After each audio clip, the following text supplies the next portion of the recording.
Fermentation. What is it? How does it work? What is the difference between fermentation and putrefaction? What are the different types of fermentation? Let's find out. This is the dictionary definition of fermentation, but it doesn't really allow us to know what goes on behind the scenes. So let's take a look at a more advanced definition and break it down together.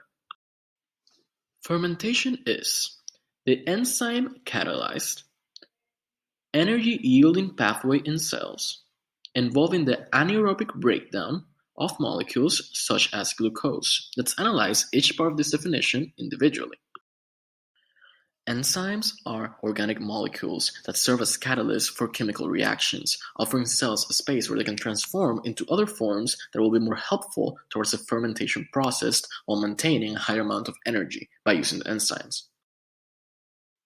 Fermentation generates energy, and it does so because it's one of the three most common types of energy-yielding pathways in cells. Fermentation belongs to a group called the anaerobic glycolysis.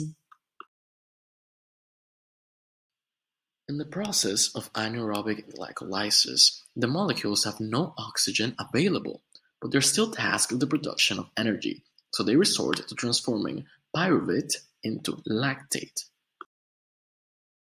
At its core, fermentation is a transformation, and the molecules that undergo this transformation determine the final product, the most common one being types of sugars like glucose.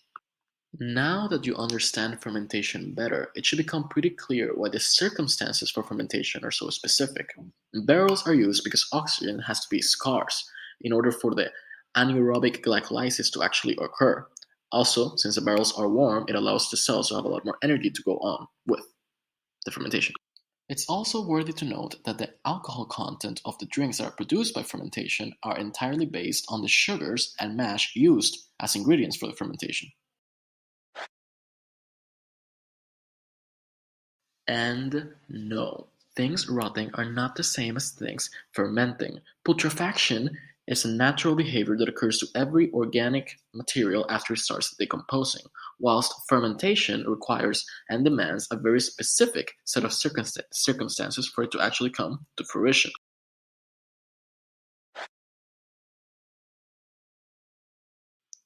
Yeast fermentation is special because instead of actually requiring sugars, it produces sugars that can then undergo a different type of fermentation.